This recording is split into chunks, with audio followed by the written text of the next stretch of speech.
welcome to the red half of Sheffield, and boy, do we have a special one today. Formerly of the Totally Football League show, now the What the EFL podcast. The second part of the trio. I had Adrian Clark a couple weeks ago, and today to talk everything championship, EFL, League One, League Two, I'm joined by one, the only, Sam Parkin. Sam, how are you doing this late afternoon, early evening UK time? Really good. Yeah, excellent. Been a nice sunny day here, sunny weekend in London. I was up at Manchester doing some work on the EFL yesterday. So busy with the kids, school holidays, busy with the new football season, but can't complain. Absolutely loving the early weeks of the football.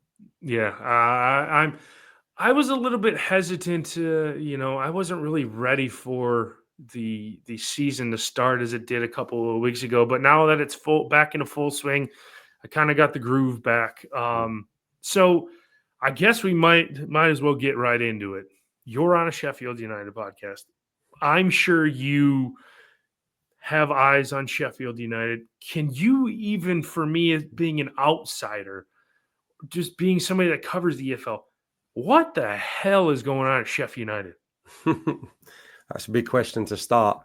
I suppose I kind of garnered my own opinions and thoughts, as you do with any team and any player across the season. I do my reading up. I see Sheffield United various times a season live and look at the statistics. And yeah, I think there's a lot of things going on. I felt last season, despite, a brilliant points return, I probably didn't think it was a brilliant side, an outstanding side. I thought it had some great individuals, and I think they provided a lot of moments across the season to get Sheffield United into contention. I think you had clearly a really good manager in terms of his motivational skills. You can question probably him tactically, maybe up against some of the best tacticians, but I think what he brings that club is pretty unique. Was I surprised he was replaced? In a way, yes, but in a way, no. I think for whatever reason, there's something inside of me just felt it may have been difficult for Chris Wilder to reset the second season and try and get them up. I thought maybe as a quick fix last year, it could have worked out wonderfully well, which it very, very nearly did if it wasn't for that kind of late turnaround at Wembley.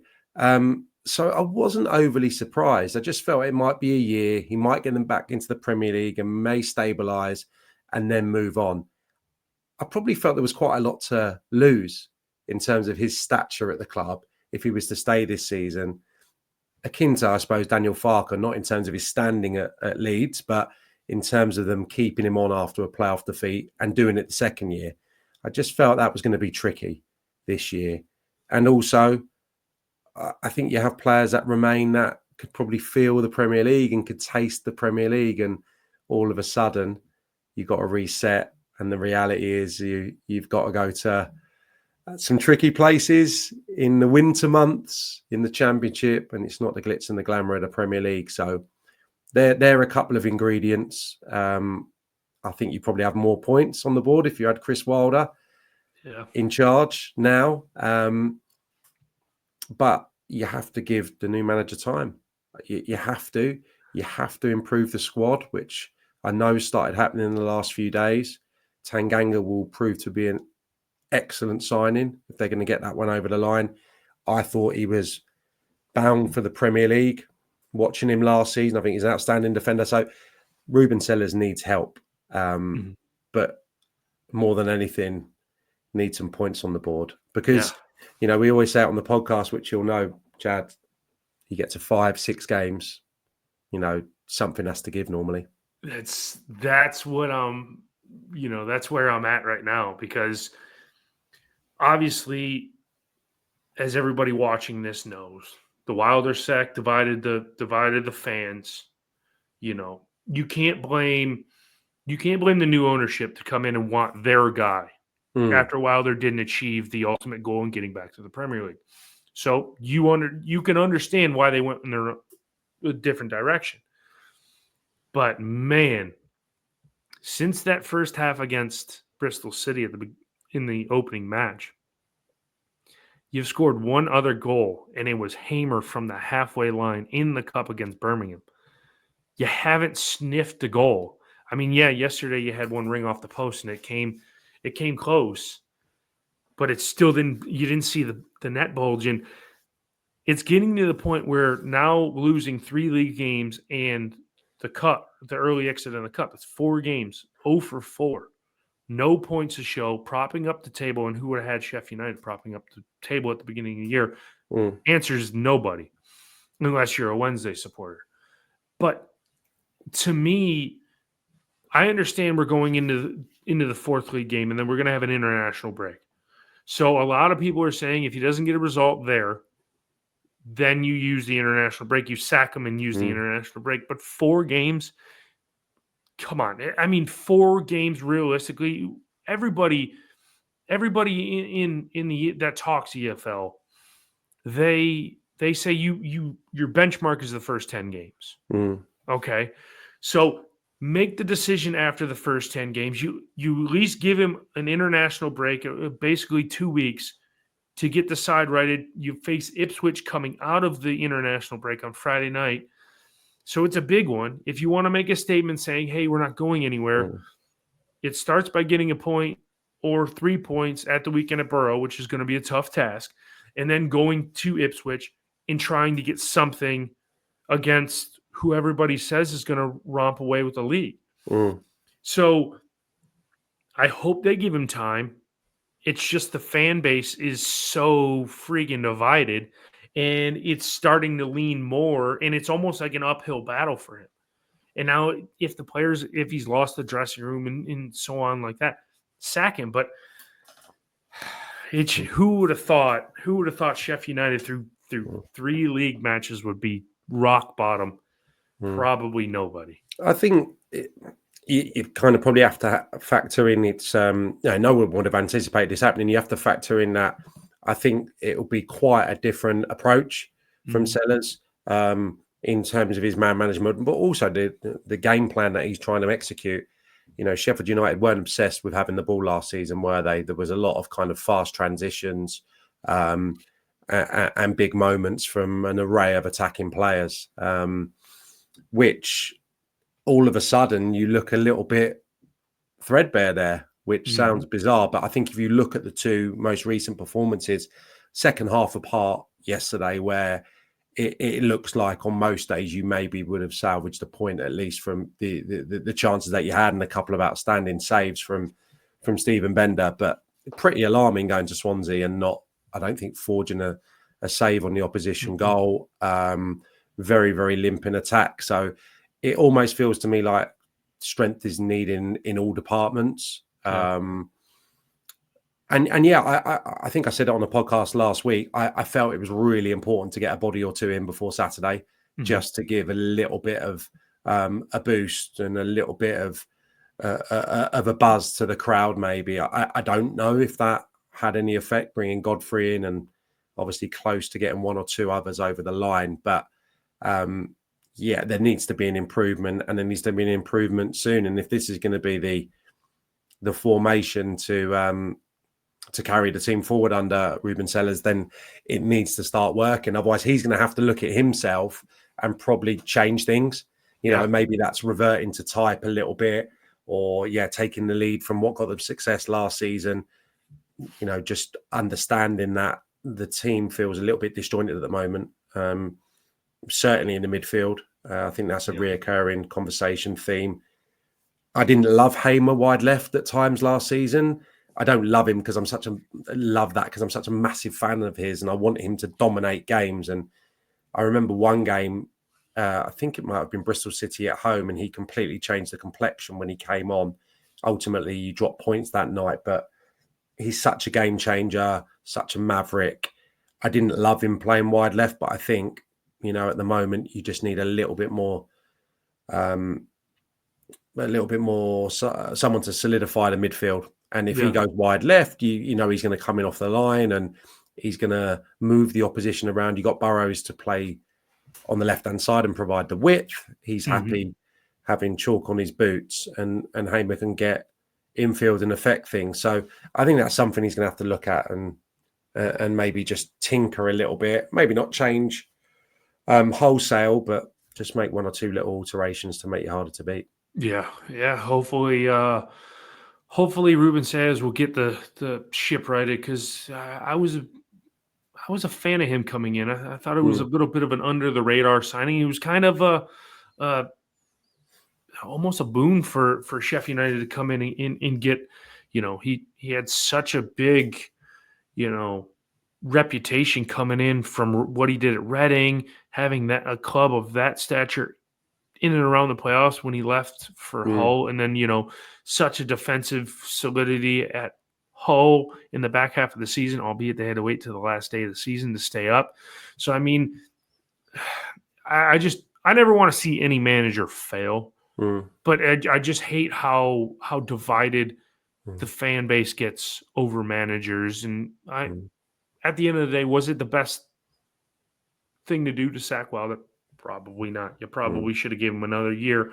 But I mean, hindsight's 2020. You never know. You got to take a chance, and they're taking their chance. And if it doesn't work, they'll bring somebody else mm, in. And at the end of the day, I'd be okay mm. if we spent another season or 20 in the championship. I suppose with a club the size of Sheffield United in the second tier, it just doesn't wash with the supporters saying that, there's going to be a lot of short-term pain for long-term gain. The reality is they have to get out of the division this year or Yeah, try their utmost to get yeah, out by appointing someone who, you're right, has done a really good job at Reading and Hull, keeping them in the division last year. I thought they required snookers, honestly. I thought they were so light in forward areas. So to be able to accumulate enough points, again, deserves massive credit. But Sheffield United is a completely different entity yeah, than those two aforementioned clubs. Yeah, Hull and Reading are well-supported clubs, but the expectation is not what Sheffield United are when they're in the Championship. So yeah, I think that's difficult for the heads to the supporters to get their heads around that. Maybe to change the style quite vastly, change the approach, and expect to go up this season. yeah, That's it all of a sudden looking a little bit in the balance. But yeah. yeah, the supporters won't have a season of No, mediocrity, a season of consolidation and mid-table. They'll expect to be going for the automatic positions once more, and that's e- why, yeah, patience for now. But yeah, there comes a time, I think, with any manager who's losing games, that the ownership will hold their hands up and say, "Do you know what I mean? Do you know yeah, what we need to act and try and try and have an impact." yeah. You're exactly right. Okay, switching topics from Sheffield United, the EFL pundit that you are. Um, your surprise team, and it doesn't have to be in the championship, it could be throughout the EFL. Your surprise Mm. team, 4 match days in for teams in League One Ooh. and League Two. Your early surprise this season.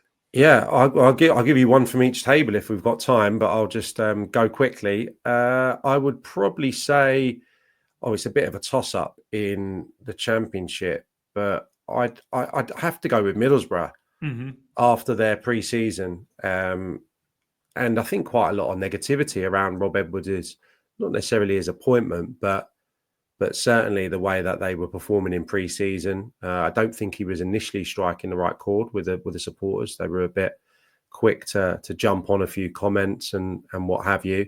I always talk on the podcast, you'll be well versed on this, about Adi Vivash, who was Mark Robbins' number 2 at Coventry. He's now at Middlesbrough with Rob Edwards, which, to me is a really fine bit of recruitment, getting him to obviously help Rob. And I've said a few times, I think it's a bit of a blank canvas for Rob Edwards at Middlesbrough. He inherited a really strong side at Forest Green when he got his first promotion under his belt in League Two. So, and then going into Luton, he was following in the footsteps of Nathan Jones, who had them playing a particular way and very successfully. And he didn't have to do too much, and he deserved credit for getting them up, but he didn't really put his ideas in there. So I think this is going to be really interesting here at Middlesbrough. What does a Rob Edwards team look like? How exactly does he want them to play? I think one thing's certain, defensively they can really good. Just obviously consider the one in the 3 games. and seems to be getting a tune out of the forward players. I love Hackney in midfield with Morris. I think that's a lovely combination. Morris, I thought, was great when he initially came to the country and maybe tailed off somewhat. But yeah, I would never have imagined in a million years they would have started the season with 3 victories. So yeah, they'd probably be my surprise. A few have disappointed. I think Derby have disappointed me, obviously. Some of the results, and QPR, of course, as well. I thought both of those two teams, they were the two teams that I probably would have anticipated certainly finishing a good 5 or so places above where they finished last season. And now that's looking a little bit in jeopardy. League One, should we do? Yeah. Let me have a little quick look down. League One surprise. I'd have to say Stevenage. Yeah. I think that was for me. Yeah. Same for I me. mean, I mean, they lost by a 1-0 yesterday. Late on in that big game at Huddersfield. But yeah, I mean, I said on the podcast last week, 4 victories from 4 is incredible going, start of any season. So yeah, they look like a really good outfit, and it's an interesting story there because Alex Ravel, the manager, was manager previously before Steve Evans took the reins, and he was deemed not to be quite ready to be a first team manager. Finds himself back at Stevenage, and they got a really good 11 there now. They're, I think Adrian said they're not going to win any prizes for prettiness. They're robust. They're quite ugly. Set pieces, 2 aggressive centre halves, a lot of experience throughout the team. But they've had an outstanding start to the season. And League Two would be easy of me to go for Crewe. I'll probably go for Grimsby just because I saw them in the flesh last week. Really exciting team. If people haven't heard me bang on about this, they're playing this kind of Manchester City setup with the 2 centre halves comfortable on the ball. Then you have the 2 fullbacks going inside to join the holding midfield player, Josh McEachran, and then the midfield advanced 2 go and join the front 3. So you've got something akin to a 2-3-5, and they've got this really exciting striker called Cabia. I think it's called Jays Cabia, and he was playing in the Conference South last season for a team called Truro, and they won that division, and it was not a part-time league as such, but a part-time club. So he's just turned professional basically for the first time. And I don't think he's a kid. I think he's, well into his 20s. He looks like a serious player. So he'd be my probably surprise player in League Two as well. But I think Grimsby, unbeaten, I think 4 wins, 1 draw. Brilliant outside chance of promotion. It's crazy, man, because just a month ago, most of all these talking heads that are seem to be quote unquote EFL pundits, and they're like the teams you just rattled off. Middlesbrough, most people had them in the bottom half. They're going to be terrible. Stevenage, nowhere abouts in close to the top of League One. And then Grimsby, I mean, they just got promoted from the National League a couple of seasons ago. And now that's why the pyramid system in England is the best in the world, because you can have so many different storylines of small clubs that excel and exceed their expectations, and then you have bigger clubs in and amongst the 72 that fall way short of their expectations. That's what in and week out anybody can beat anybody, and that's why I'm synonymous with saying it, and it's almost like I'm beating a dead horse, but that's why I love the EFL 10 times over the Premier League, because the Premier League is just your same stories, your same teams constantly over and over and over, and you only have 1 or 2 teams every couple of years that jump up and surprise, and that's why I love the EFL, man. I mean, that's what it's all about. I think with influx of foreign ownership as well, different owners from different backgrounds, different approaches. So I think in terms of data, Crawley's a really good example. I think American owners there, wasn't it? Who have now, I think it's been altered there. But a recruitment model which was seeing players join from all over the globe. Stevenage, who I just touched on there, very, very different. Probably go for more experienced players from the EFL and game plans. Setting up. I speak about my mate at Wimbledon frequently on the podcast. Probably went into Wimbledon with an idea about how he wanted to play a really modern style and actually, went back to basics a little bit and started at the back, got the structure of the team spot on. They're brilliantly coached defensively, don't concede any goals, get out the division last year. Crawley got out the division playing a completely opposite end of the spectrum style of play. So I think that's what makes it brilliant as well. There's different approaches, there's different ownership models.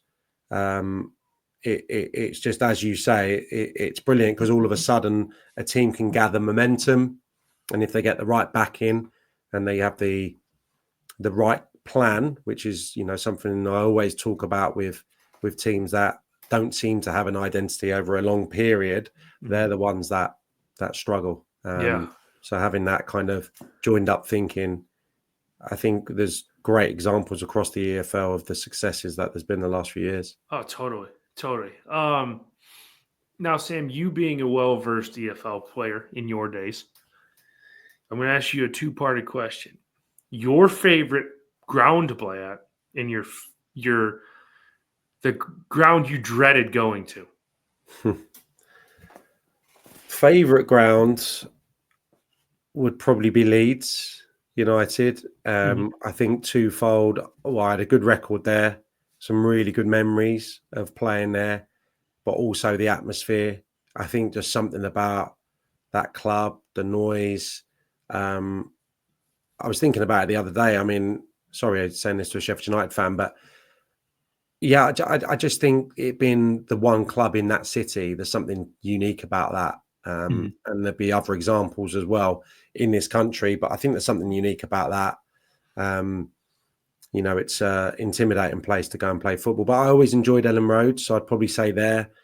Where didn't I like going? What, in terms of intimidating, or just it was a bit of a hellhole? Yeah, exactly. It was a bit of a hellhole. You're like, oh, we're going there again. I would have to say Accrington Stanley, which is a synonymous name in the English pyramid because of an advert many moons ago for milk. But yeah, I'd have to say Accrington Stanley. Just everything's on top of you. They had a quite vociferous old management duo. John Coleman, I think his assistant was called Jimmy Bell, and I just remember the last few seasons I played there. Just in the referee's ear, you can hear every word. They're barking at the opposition, fans on top of you, and invariably it was like a fight. Really aggressive defenders I was up against. They've changed a lot. They've had some really good teams over the last few years and had promotions. But I think when they first made it into the EFL, it was like, local lads, get stuck in, incredible work ethic. And when by then I was a little bit aging, probably couldn't take the hits as much as I could when I was younger.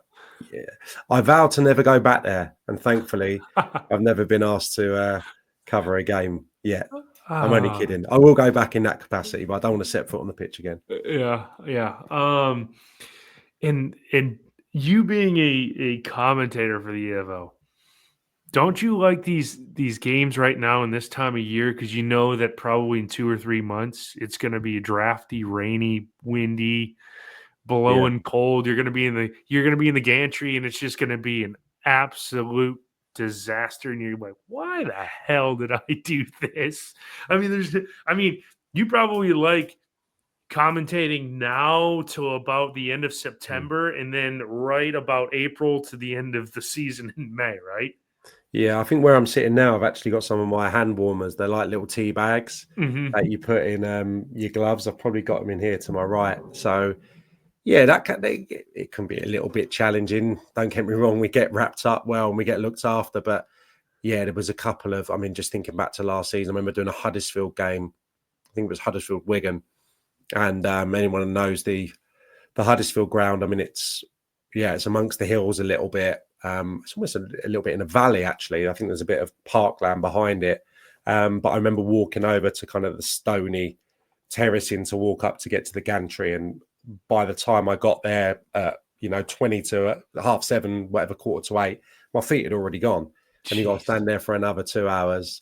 Remember Adams Park as well, again, surrounded by woodland. That one gets cold in the valley a little bit in the Buckinghamshire Hills. Chiltern Hills, I think it's called there. That one gets really cold as well. So it's nice going when the evenings are light and you can wear a shirt and not bother with a jumper. That is the best. And the pitches are pristine as well. So this stage of the season's the only time I probably miss it, because I'm walking in, the pitches are getting watered and you can smell the grass. And I think, I'd love to be out there tonight. Not so much when it gets freezing in a few months time. Exactly. No, it is nice. But that said, at Walsall on last Tuesday, I had 3 layers on and I was jogging a little bit on the spot when I was commentating and jumping around a little bit. And because it's a kind of swinging gantry at Walsall that you have to climb a ladder to get onto, one of the cameramen had to come and tell me to stay still because I was moving the cameras about. Yeah. Because you got the fixed cameras, and every time I was jumping around on the gantry, he's wobbling around. So I didn't even know I was doing it. I was just obviously already in what are we, the end of August, already getting a bit cold up there. Yeah, that's insane. That's insane. Before we get out of here, now that you're a retired footballer, if you happen to go and have and you're not commentating a game, and you happen to go to a pub and you happen to get a beverage, I don't know if you like alcohol or not. What is your go-to if you're going to a pub or just going to a restaurant? What's your go-to beverage? Yeah, I'm a bit of a sucker for branding, so I heard a podcast talking about this last night, actually, when I was driving back from the games I was covering yesterday. I am a bit of a sucker for, a fancy named continental lager, I think Madre is probably what the kids are drinking now. But, I like the Moretti glass, for example, or the nice Peroni glass. So I'm probably a bit of a sucker for that. So I'll probably always start with, I'm not adverse to like a craft lager either. So I quite like that. Like a Camden Hells, something like that. So I'd probably always, even thinking back to my 20s when I was before children and what have you, I'd probably always start the evening with a few beers. So I'm not as boring where I'll get a pint of Amstel or a pint of Stella. I jazz it up a little bit, probably by whatever looks nice in terms of the branding. So bit of a sucker. I'm not a snob. Yeah, probably just a couple of crisp lagers and wine. Probably probably red. If I'm eating, probably red. There you go. From the mind of Sam Parkin. All right, before we jet out of here, Sam, tell the people where they can find the EFL podcast, because trust me, guys, I keep saying this. They're the best pod that covers the EFL in under an hour. And I mean, sometimes it's less than 45 minutes, and they do a top-notch job. You have some of the podcasts that drone on for an hour and a half. These guys, week in, week out, they cover it all. So, Sam, tell the people where they can find the podcast. God, this is where I should be really polished, isn't it? We're on iTunes. I presume you can find us wherever you get your podcasts. And the Twitter handle is this is not polished at all, is it? Here we go. It is at EFL What The. So it's the other way around. I presume we couldn't get it in its correct order. So at EFL What The, and it is me, which is Sammy Parkin _, and we got Adrian J. Clark and Matt Davis Adams. If you didn't know what the trio was, all on Twitter, X, sorry. Matt Davis Adams and Adrian Clark probably a little bit more active than me on Twitter, and we're trying to get a little bit more going in terms of YouTube and stuff this year. But yeah, the best way to find us is at EFL What The, and obviously you can find the podcast and listen away to your heart's content wherever you get your pods. Yeah, definitely. Like I said, give them a definite a like, a subscribe, listen to the podcast. It's great content every single week. All right, that's going to do it. If you guys haven't done so, Red Half of Sheffield, everywhere, Twitter, X, Instagram, Facebook, Spotify, Apple Music, wherever you can find your podcast, follow us. And until I'm back for, I believe, another match day preview after this, I will leave you with Up the Blades.